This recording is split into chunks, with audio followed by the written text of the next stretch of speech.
Greetings, everyone. Thank you for your patience. Tonight, we are talking about an event that happened 100 years ago, but that was entirely written out of our history, the Tulsa Race Massacre.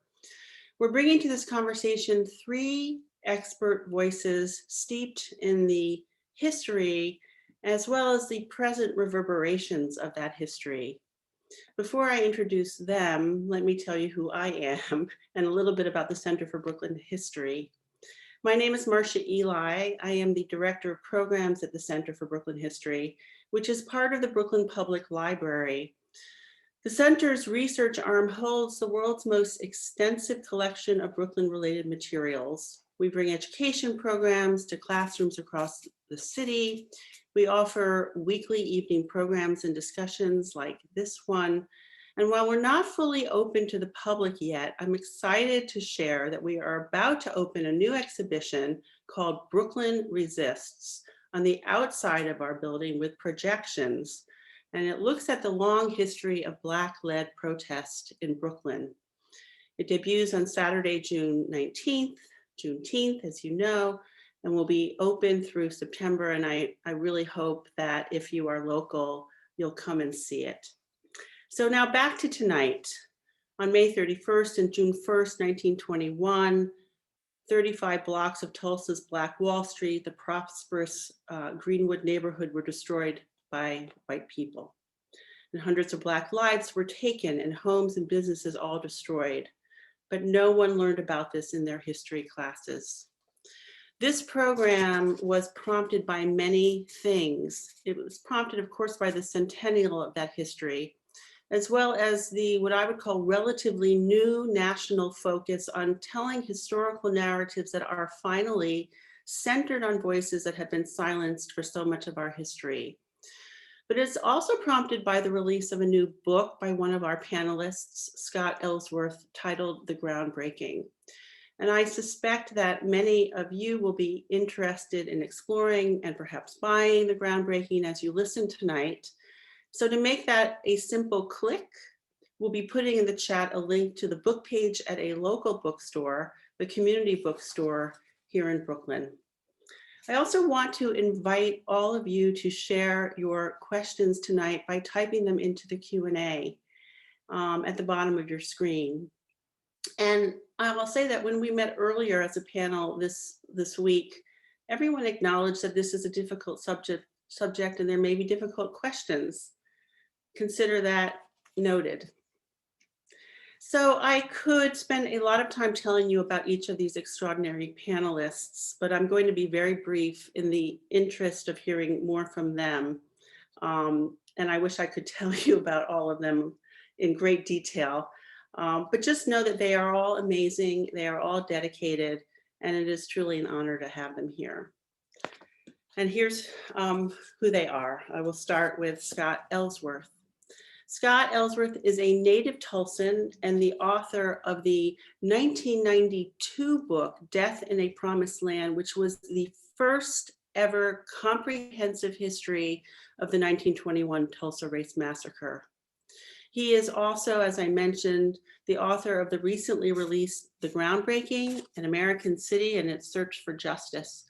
Scott is helping to lead the ongoing effort to uncover the unmarked graves of the Tulsa Massacre victims. And I just read today, as you may have, that 27 coffins have been discovered, which I'm sure will be part of the conversation tonight. He lives in Ann Arbor, which is where he is coming to us from. He teaches there in the Department of Afro-American and African Studies at the University of Michigan. Welcome, Scott. Caleb Gayle is a son of Tulsa living in New York City. Caleb writes about the impact of history on race and identity. His forthcoming book discusses how many Black Native Americans were divided and marginalized by white supremacy. 2 weeks ago, his major and very powerful article about the Tulsa Race Massacre was published in the New York Times Magazine. Welcome, Caleb. Mechelle Brown-Burdex comes to us tonight from Tulsa. She is the program coordinator for the Greenwood Cultural Center. She has given guided tours to thousands of students, educators, tourists, and elected officials from around the world teaching this tragic history. She is a member of the Tulsa Mass Graves Historical Narrative Committee. And finally, our moderator tonight is Aaron Morrison. Aaron is an award-winning journalist and currently works as a national race and ethnicity writer for the Associated Press. Prior to the AP, he was a senior reporter at The Appeal and an on-air correspondent and senior writer for Mike.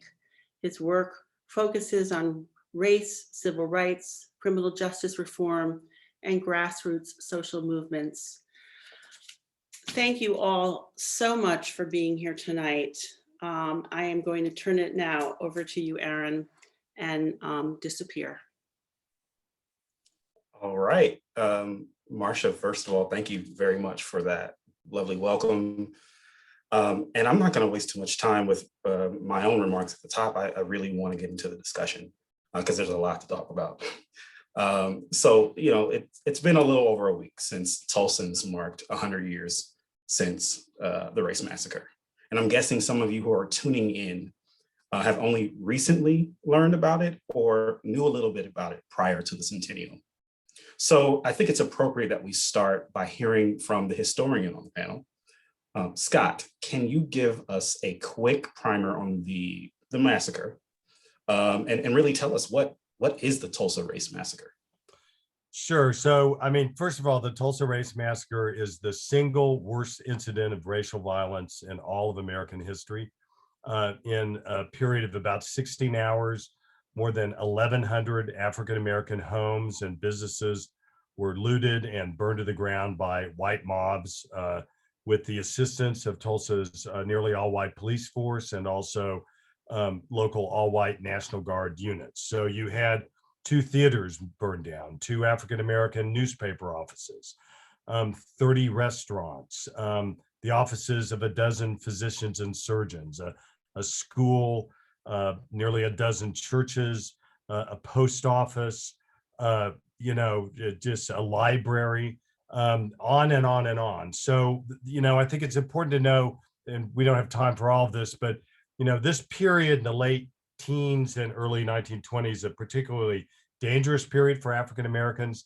This is the time of the rebirth of the Ku Klux Klan. This is a time when you have lots of these incidents of racial violence with whites attacking blacks. Everyone called them race riots in those days. They happened nationwide. The number of lynchings have declined, but the barbarity of lynchings has gone up.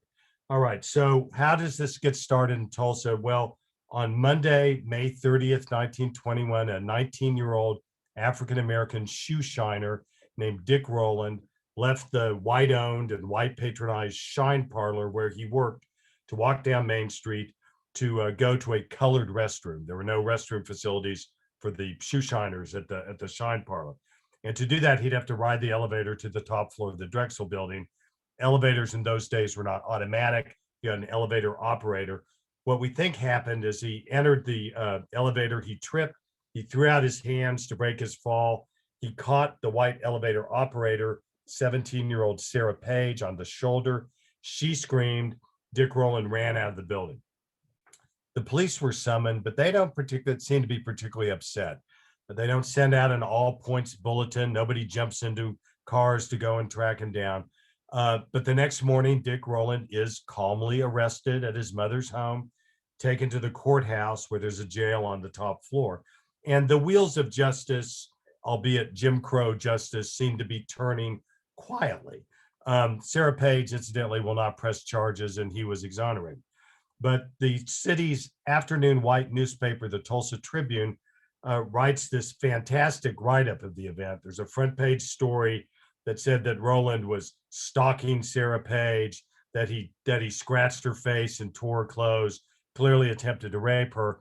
And then there was also a very infamous editorial, now lost, entitled "To Lynch Negro Tonight." So the Tribune hits the street at about 3 o'clock. By 3:30, there's lynch talk on the streets of Tulsa, and that soon turns into a lynch mob. 100, 200, 500, 700, 800. gather outside of the courthouse, demand that the sheriff turn over Roland to them. He refuses. Meanwhile, in Greenwood, word hits that there is an African-American young man in grave peril. A Black World War I vet jumps on the stage of the Dreamland Theater and says, "Shut this place down. We ain't going to let this happen here." Others, African-Americans, get guns. They discuss their options. There's no radio. There's few telephones. Everything is sort of word of mouth. Well, at about 9:30 that night, a false rumor hits Greenwood, the African-American community, that the whites are storming the jail. So a group of 75 African-American World War I vets, all armed, go in a caravan of cars down to the courthouse, present themselves to the sheriff and say, "We are here to help protect the prisoner."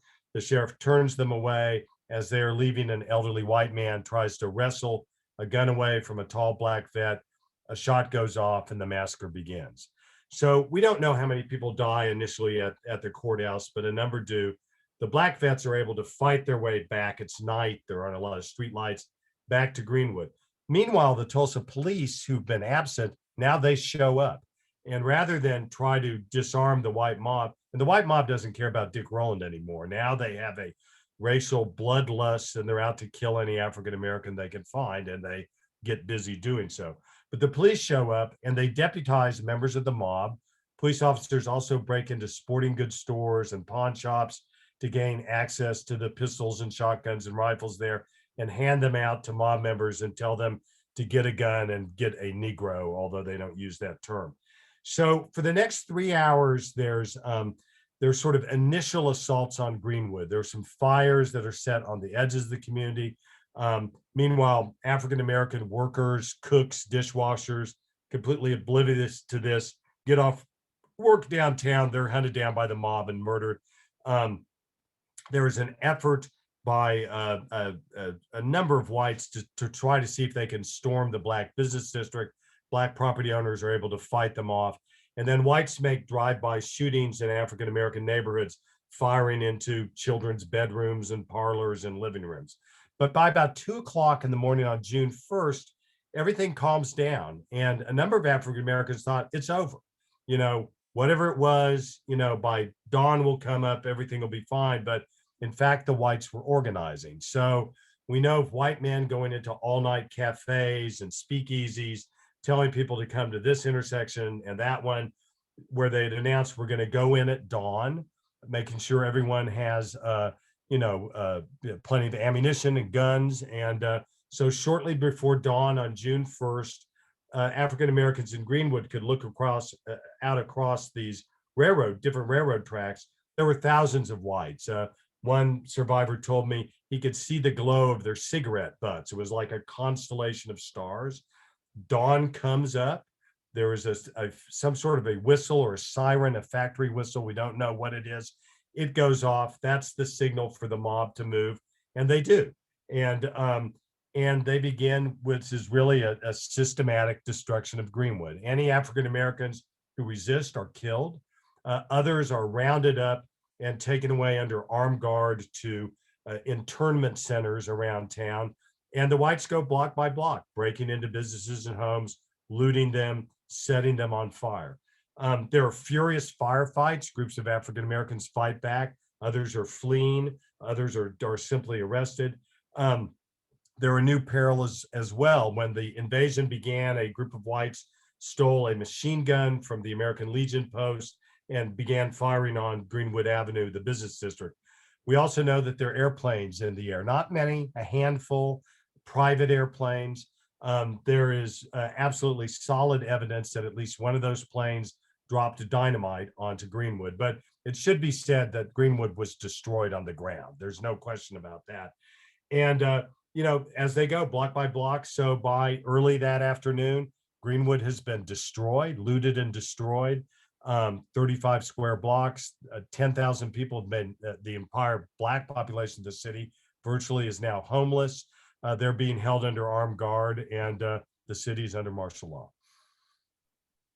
Yeah, I mean, just hearing you retell that, I still get sort of chills thinking about anyone who survived that and then had to live with the memory of that taking place, seeing, what a lot of people have described as a Black paradise just be completely destroyed. And I would imagine a lot of them not really knowing anything about Dick Rowland or Sarah Page. They're just seeing their community destroyed. Another thing that I've learned in researching the Tulsa Race Massacre is that there was significant coverage of the massacre in local papers, and there were mentions of it in wire services like the Associated Press, and there were stories printed in the New York Times and the Chicago Tribune and other papers. But I'm going to open this question up to everyone. What happened that this massacre wasn't immediately seared into the national consciousness around racial violence? And I want to note before I open up here, the massacre was before the murders of Emmett Till and the murders of voting rights activists in the Deep South. So this is before the civil rights movement. But why isn't this seared in the national consciousness?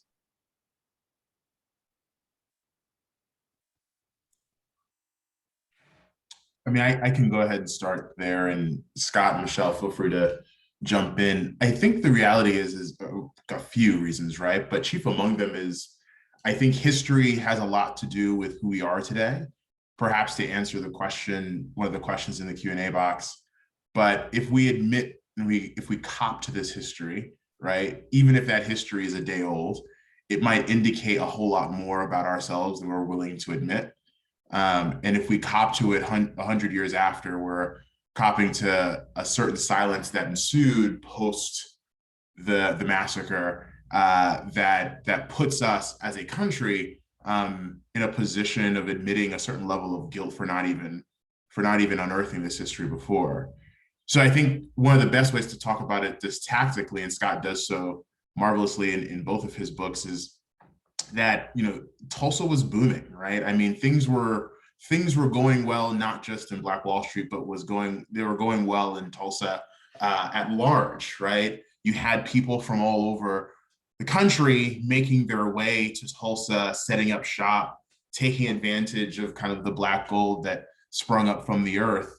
And did you want to, in copying to the fact that there was, as they put it for a very long time, a Negro uprising, would you want that to be the deterrent for attracting more and more opportunity to your city? I doubt it, right? We do this today, right? We don't often want to sear into our own memories, as recent though it may be, how ugly things can get racially. But we want to ensure that we can kind of continue on in our oftentimes patriotic, if not jingoistic, right, love and adoration of our country, and as such of ourselves. And so there was a very explicit and clear effort to silence it. I think additionally, right, it wasn't just Tulsa that in this time period, as Scott was alluding to, that had, vicious, brutal attacks on Black life, right? It happened across the country in the years preceding it and the years after, right? And so I think the fact that oftentimes many of us don't know about the Red Summer of 1919, let alone the Tulsa Race Massacre, is really just emblematic also of us wanting to remember ourselves as we want to remember ourselves, and to, again, not to cut off the opportunities that come with being a booming and thriving, not just city, but country, right? And so I think that really kind of stands as one of the biggest stumbling blocks, aside from the fact that schools didn't teach it, aside from the fact that textbooks really didn't contain it, aside from the fact that newspapers in Tulsa, they're some of the very ones that helped to stoke the ire of those mobs, didn't cover it after a certain amount of time. There was a very explicit desire to move on, both in the way in which we remember it, but then also in the very physical manifestation of the town. I think one of T.D. Evans, the mayor at that time, one of his statements was, "Let the Negro be placed further north and east," right? This area might be better suited for industrial purposes anyway. Of course, I'm paraphrasing, right? So I think, again, right, we don't often want to cop to the history, the facts that come along with history, in part because it indicates a whole lot more about the ugliness that we might contain within ourselves and within our communities. And I think that, especially in the case of Tulsa in 1921, they were on the come up, if you will. They were on the ascent. And who wants to cop to the ugliness that we have inside of us when we're on our way up? Mechelle, if you want to, weigh in on that, or if not, I actually have a couple of very specific questions for you. So I'll give you the floor here, and then I'll have a couple questions for you. Yeah, absolutely. I think Caleb makes a very good point, and I think that the coverage that took place outside of Oklahoma was actually more accurate than the news coverage that was coming from Tulsa, because Tulsa downplayed what took place here. Some of those initial reports said maybe 35 people had been killed. And of course, to Caleb's point, Tulsa, Magic City in the Bible Belt of America, did not want to be known as the place where our nation's worst massacre had occurred, and deter people from moving to Tulsa and from viewing Tulsa in this particular light. Can you talk about, though many people chose not to talk about the massacre, those who had survived it, and then you really didn't see major discussions taking place at length prior to the 1970s. Can you talk about the legacy of and awareness of Greenwood and how that's evolved over the last several decades or even the last several years? Well, I didn't find out about this history in its entirety until 1996, when I arrived at the Greenwood Cultural Center. And right about that time is when there was discussion about the Tulsa Race Riot Commission being formed. Scott Ellsworth was a part of that commission. His book had came out, and I've always been a huge fan of Scott Ellsworth and consider him a friend now, but he was one of the first individuals to come out with this comprehensive book that actually gave the facts. It told the story, but it gave the facts. And he did so in a time when people weren't ready to hear it. People didn't want to discuss it. They weren't ready to face it. The city of Tulsa definitely were not ready to have this conversation. And for many in the Black community, they were still reluctant to discuss this history. And so as the commission was formed, part of their work was to identify survivors and begin to collect their stories. And Eddie Faye Gates, a local author and historian, was instrumental in that, along with J. Kevin Ross. And so I would sometimes be responsible for helping to escort the survivors to these meetings and just hear their stories firsthand. And it's when the discussion about reparations began as well. Part of the commission's final report made recommendations for reparations. And what astounded me was the fact that the survivors, while you would expect them to ask for reparations and for that to be the core of what they wanted to see happen, they were much more interested in their story being told and finally being able to share their history. And not so much the history of the massacre, but the history of Black Wall Street, because they hadn't been able to talk about Black Wall Street, because you can't tell the story of Black Wall Street without discussing the massacre. So for many of them, they wanted their children and grandchildren to know about Black Wall Street, about hundreds of Black-owned businesses existing in the Greenwood district, in our community, about them having grand hotels and movie theaters and restaurants and doctors and attorneys, and the list goes on and on and on, which is so contrary to what we've learned in our history lessons here in Tulsa, Oklahoma, where this occurred. When we talked about Black history, we talked about slavery and the civil rights movement, and some of them, our Black history instructors, would mention Malcolm X briefly, Martin Luther King, and several individuals, but they never told us that in Greenwood, in the Greenwood district in Tulsa, Oklahoma, the most successful, prosperous Black-owned business district in the nation was housed in our community, and that many of our ancestors, grandparents and great-grandparents were those business owners that had worked so hard to build that community. So I think it really spoke to me about who they were as a people, the survivors, what was important to them. And that was that we knew and understood, we were aware of their history and the sacrifices they had made and how hard they had worked. and how they had worked together to build Black Wall Street. And before we move on, you know, I can't, I should say, I can't move on without asking you, Mechelle. You know, you just hosted President Biden, gave him a tour, you know, of the Greenwood Cultural Center when he came. I believe he was the first commander-in-chief to acknowledge and condemn the Tulsa Race Massacre. What was that like? What was going on that day, and what was it like to show him around and introduce him to some of the survivors? It was absolutely amazing. We had been waiting for several hours for him to arrive, and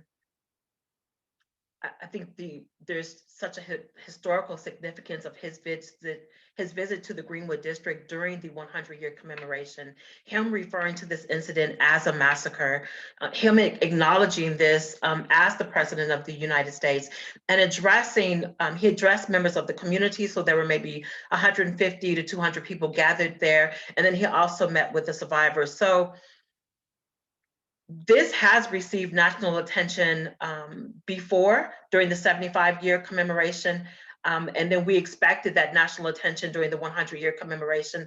But his visit to the Greenwood Cultural Center and to the historic Greenwood district really brought a lot of attention. And that's important because we still encounter people quite regularly who respond that they've never heard about this before. And we've been talking about this, discussing this for years, right? And there are still people who are unaware of this history.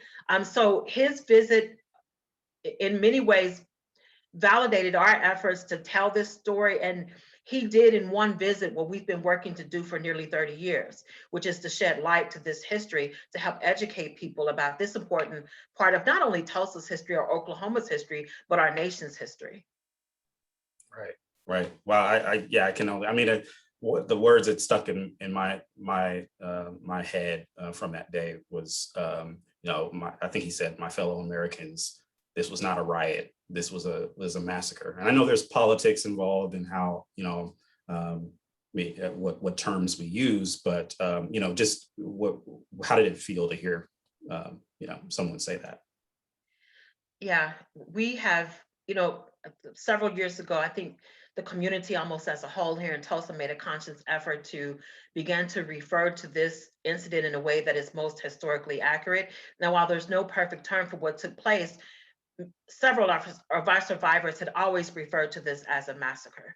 And so to hear the president refer to this as a massacre, it spoke to our community, because that's what we've been saying. That's what we've been saying all along. So it was significant.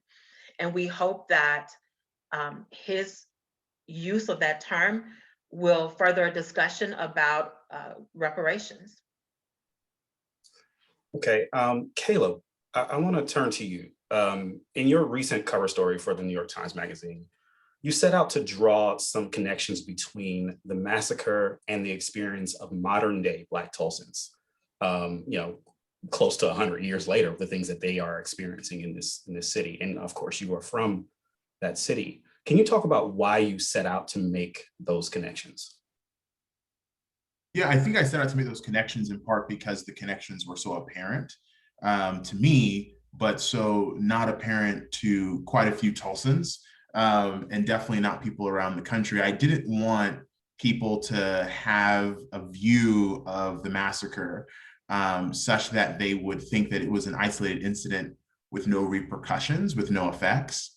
And I think what, you know, Tiffany Crutcher, Dr. Tiffany Crutcher, the twin sister of Terrence Crutcher, who was killed on September 16, 2016, not too far away from what we consider Black Wall Street, just a little further into North Tulsa, unarmed by a policewoman, Betty Shelby, really provided for, I think, the reader, it was an even more tangible way to realize that history is quite personal, right? So for her, you know, when I would ask her in my initial, you know, interviews that you and I probably have done a million times with various subjects for reporting, she made the parallels incredibly clear, right? She thought to herself about the fact that what lay waste in Black Wall Street was quieted for the advancement today of trying to attract talent to a city that struggled with what they might call the brain drain.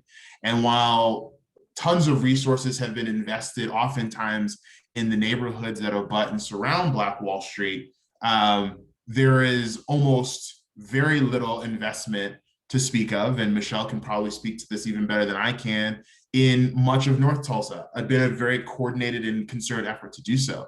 When she looks back at how Betty Shelby, the officer who killed her brother, was treated relative to her brother and her family, she sees some stark parallels. Betty Shelby both received back pay, was reinstated, and now is a deputy sheriff in the neighboring county. Whereas Terrence's family has now dealt with the death of the brother, no compensation up for her brother, and a significant amount of grief and trauma that she has to now live with.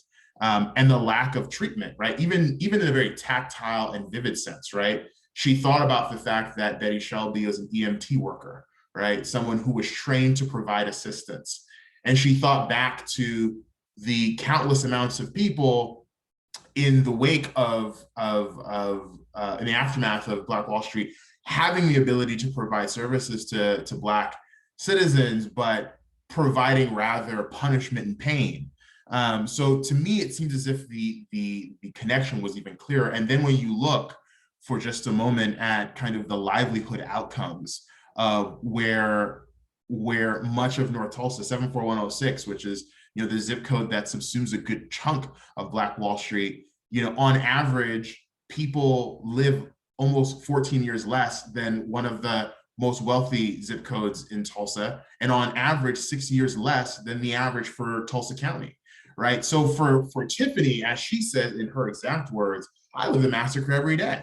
Like the survivor said, she said, one of the survivors, Mother Fletcher, said, I live the massacre all the time.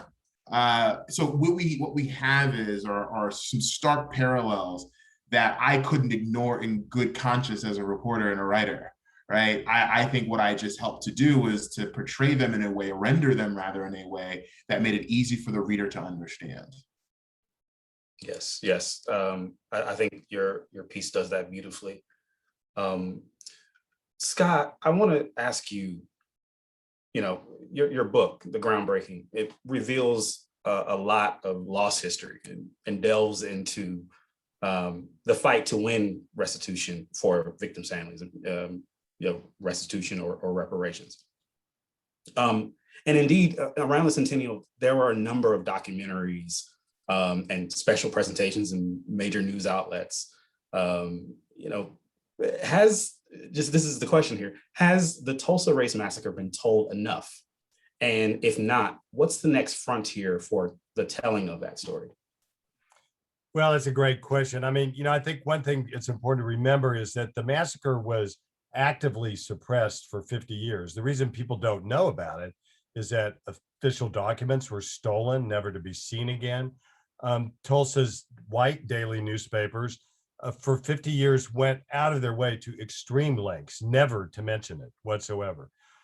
You had the first research, you had researchers as late as the 1970s who had their lives threatened, their livelihoods threatened for talking about this. So there was very much, this was clamped down and quite effectively. There were kids I grew up with, their parents later told me that, they'd moved to Tulsa from a small town in Kansas in the 1950s. They brought up the massacre and they were told in no uncertain terms, we don't talk about this here. So it's taken us 50 years to get this story out, led by Don Ross in the African-American community. He really broke the story in Tulsa's Black press. The Oklahoma Eagle had not written about the massacre either. In 1968, he began to, my book actually came out in 1982, that helps, but the Oklahoma City bombing played a huge role in getting the Today Show to cover the 75th anniversary of the riot. So there's been a lot of things that's going on. But that being said, when the first episode of Watchmen came out, I heard from people in the UK, in Scandinavia, in China, who said, why haven't I heard about this before? So there's no question that lately, we've gotten it out. The massacre still really isn't in curriculum. It's not taught in a lot of schools. It was taught briefly. I mean, even when I was in the 9th grade in 1969, we had an Oklahoma history class. All Oklahoma, junior high students have to take it. The massacre, there was a saccharine version of the massacre, a couple paragraphs in the book, but my teacher didn't even teach it. We moved on to something else. So we still have a long ways to go, but I think we're getting it out. I mean, the real question is going to be the fight for reparations. That's something I've supported for well over 20 years, and it's going to be a tough battle. And so I think that's the question, is whether the state of Oklahoma 20 years ago had an opportunity to pay some form of financial restitution to the then roughly 150 known survivors. They had a golden opportunity to do that. Instead, they gave them a gold-plated medal. So we have a big fight to do. And it's going to take some very careful thinking by people on how to create a campaign that's going to work. There are some successful campaigns. Japanese Americans won restitution, but I haven't seen that happen yet. Okay, I want to open this question up to everybody here. Before, and in a moment, we're going to go into Q&A. Is it going to get more difficult to teach this history as we see state legislatures pass bans on teaching lessons on race, racism, and other difficult chapters of American history? Do any of you have thoughts on some of these bans on critical race theory and other lessons on slavery, things like that, and that can include lessons on the Tulsa Race Massacre, and what could be done to make sure that this history isn't buried by these efforts to suppress? Yeah, I can chime in. So yeah, I mean, like in Tulsa or in Oklahoma, while I was completing the piece, what made completing the piece annoying was in part the actions of Governor Kevin Stitt, who passed something called HB 775, which among other things also theoretically would make it harder for teachers to teach courses or classes or subject material that pertains in any way to kind of the ugliness of our racial past and any of its effects on us today. And so as such, part of what I would say, the answer to your question would be, of course, Aaron, it would make it potentially a little harder. It casts a pall of fear potentially for bringing up said topics or what have you. I think though that even without that bill, right, there is a difficulty in trying to convey to young children, how do we portray the rich and beautiful complexity that is American history with all of its blips, with all of its challenges. And I still think that it makes, yes, teaching this particular portion of history even harder, right? Because when we teach it in full, right, it's not just that this bad thing happened, but that we actively tried to suppress the story for so long. And I think additionally, like the more that certain politicians lean into these quite bastardized versions and notions of what critical race theory is and is not, and the more in which they try to legislate out their culture war desires, the harder it's going to become for those stories to reach the ears of those who aren't actively trying to get that information. And so as an example for myself, I grew up going to a school in Tulsa that would very much align with the perspectives of Governor Stitt or Governor Abbott and many others. And I had to find out about this history through two different avenues: the Black church, right, of which there are numerous ones in places like Tulsa, but then also in May 2006, seeing a cover story for the Tulsa World that essentially explained that pizza won't be delivered to our neighborhoods anymore, simply because it was assumed that North Tulsa was dangerous, and then figuring out how that would happen. I didn't get help from my teachers, right? In part because my teachers didn't even know. So I think in this environment, while people are finding out through a variety of different media or types of media, it's going to be very difficult in the very place where we need it most, which is oftentimes in school as early as humanly possible. But we still need to provide supports to teachers to identify how do we convey not just the Tulsa Race Massacre, but many aspects of our history that have the stains of racism on it, racial terror on it. We have to find ways to support our educators in doing so, regardless of whether or not there are state legislatures passing erroneous and bastardized versions of critical race theory. So I think that's really where a lot of work probably needs to happen. I want to give you, Scott or Mechelle, a chance if you want to add anything before we move into our Q&A. No? Okay, we'll move into the questions from the audience. And I'm going to start with a question from Judy. She asked, or they ask, what happened in Tulsa afterwards?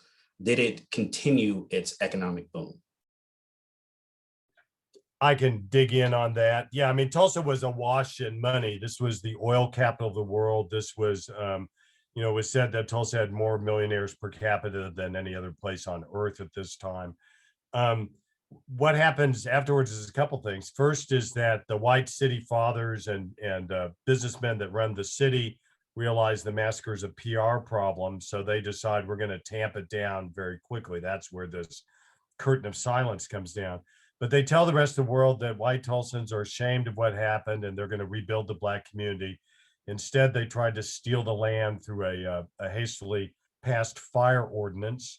Black lawyers defeated that. But regardless of that, Black Tulsans, regardless of their economic background, they started to rebuild. There was, let me also add that an all-white grand jury was impaneled.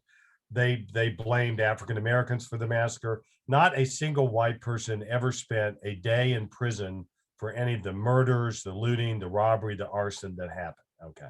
Now, what's astonishing though, there was high employment in Greenwood prior to the massacre.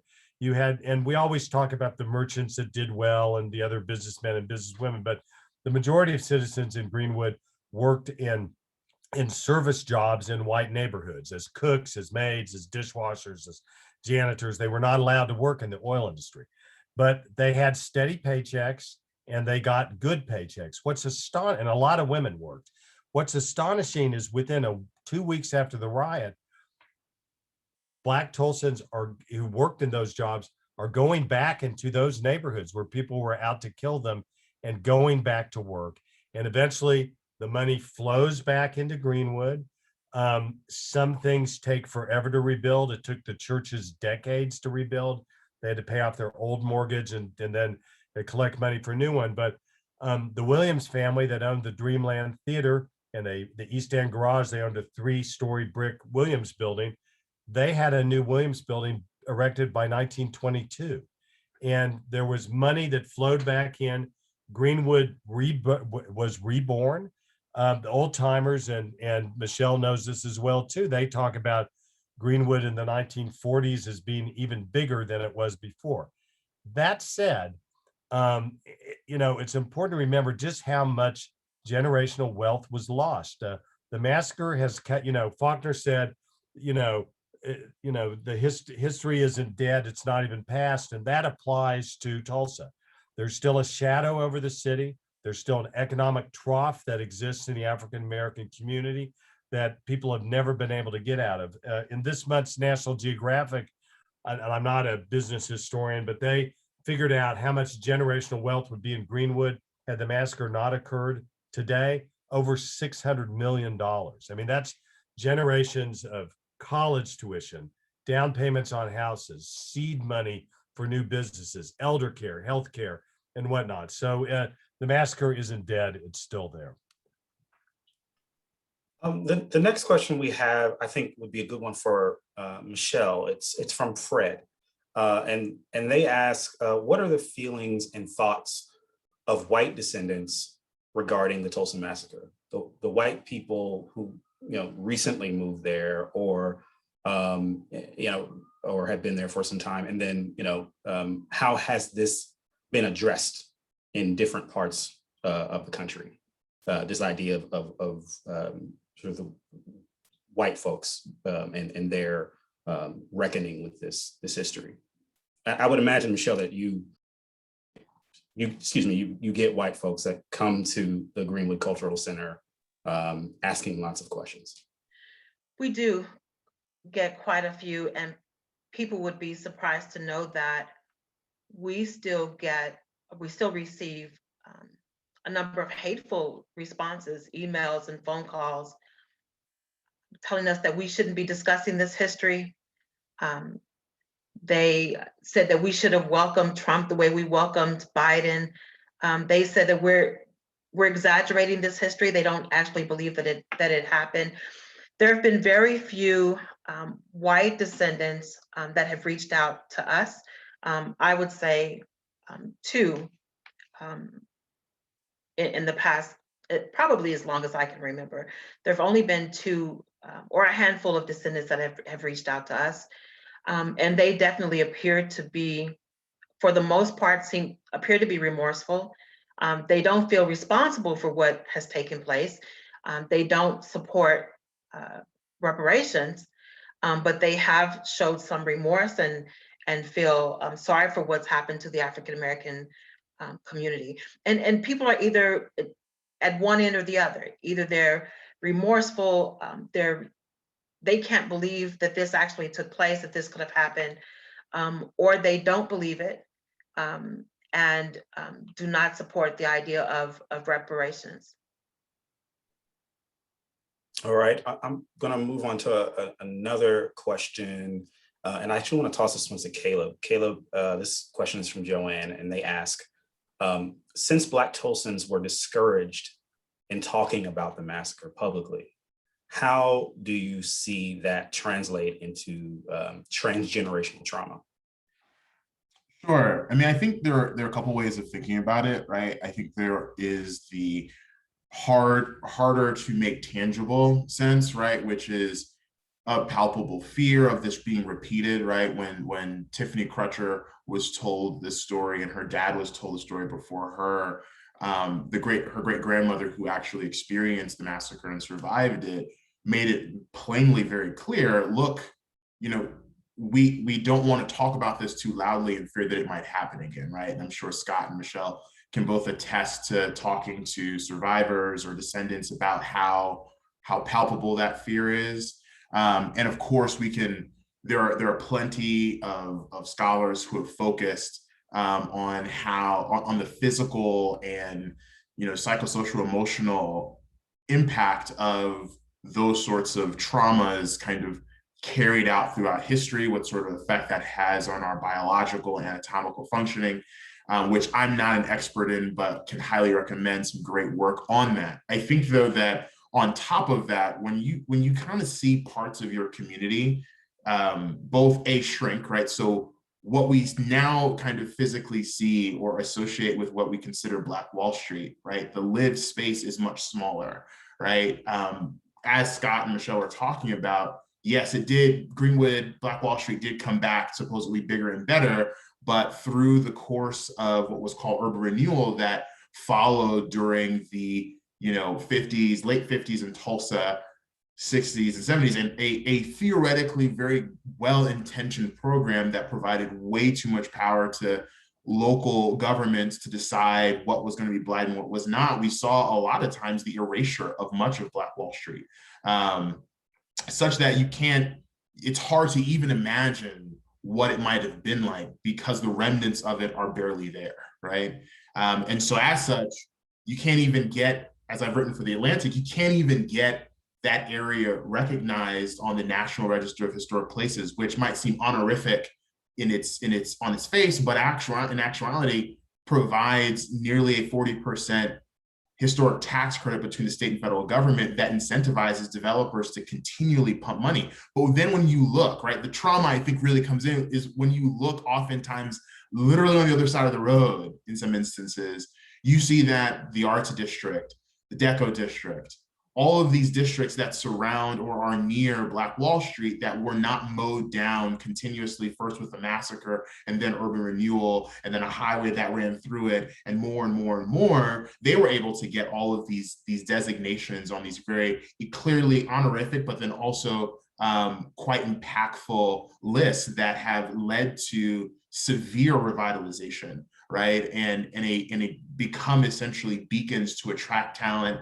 to attract dollars, to attract development. So imagine just how much trauma that inflicts to see your community not accelerate near as much as every community around you, even one that's right next to you that was formerly named after Wayne Tate Brady, a famed and noted member of the KKK in Tulsa, right? So that I think is where the trauma really becomes quite impactful. Right. Aaron, can I say too that Sure, please do. that they were discouraged from talking about it, but the community made a conscious effort to focus on rebuilding.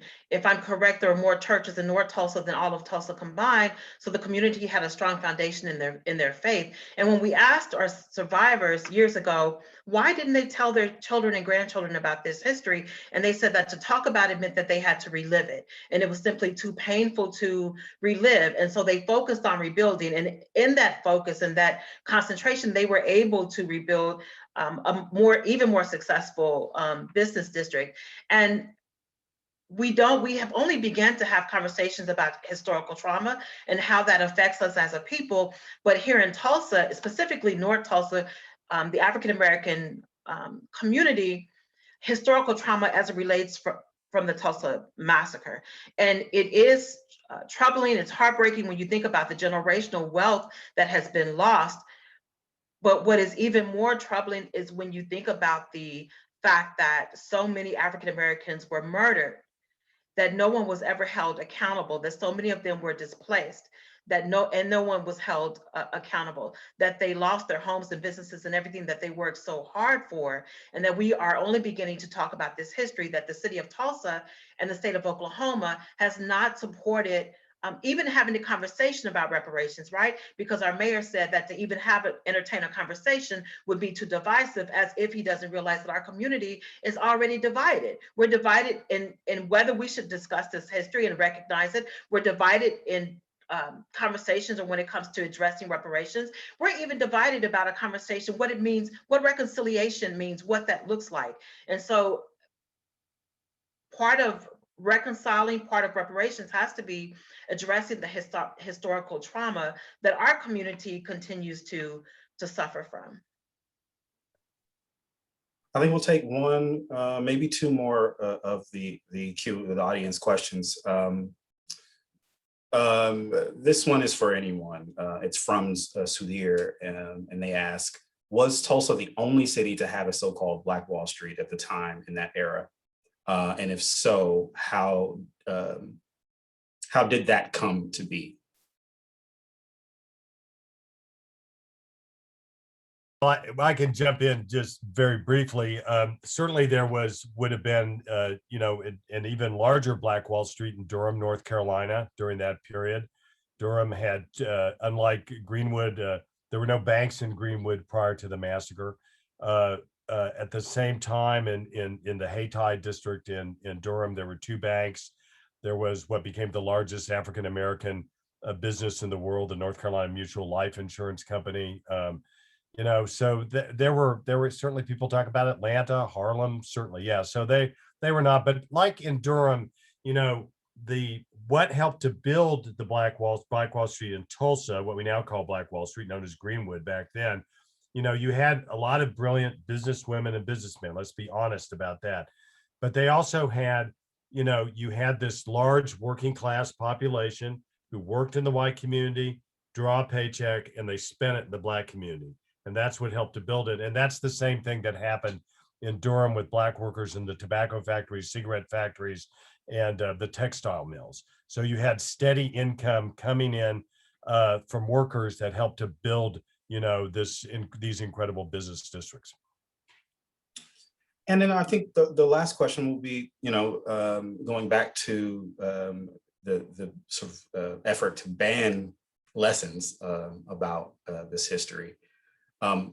This is from Ainsley, forgive me if I'm saying that wrong. They ask, what is being done to get this into curriculums across the country?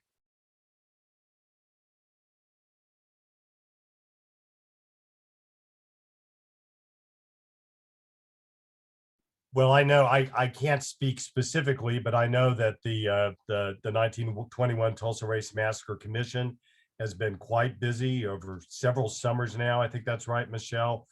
Carlos Hill has been leading teacher trainings for teachers from all over Oklahoma to come and learn about Greenwood, Black Wall Street, the massacre, the aftermath, and all that. So I think there's been a lot of efforts. I think it's also, I think this just has to be said. Certainly Caleb and Mechelle can agree. Look, the school children of Oklahoma, like the school children everywhere, they're not a bunch of snowflakes. They can handle discussions, age appropriate discussions of difficult material. They realize that these were people who lived in the past, that they are not personally responsible for certain things. This is all just a bugaboo. It's just another attempt to have culture wars that have worked well for certain politicians, and I think that people are interested in the history, actually. Well, I think we're going to actually leave it there. I want to first thank Scott, Caleb, and Mechelle for their insights and expert knowledge on the topic. I want to also thank the Center for Brooklyn History and the Brooklyn Public Library for convening this discussion. Very, very timely. And I hope you all will not only read more in places like Scott's book, but just find where you can get these resources about this history in your community. And I know that of course, the Brooklyn Public Library has resources in case you want to dig in this summer and pick up some summer reading. So that's going to conclude our program. Again, thank you to the panelists and have a good night, everybody.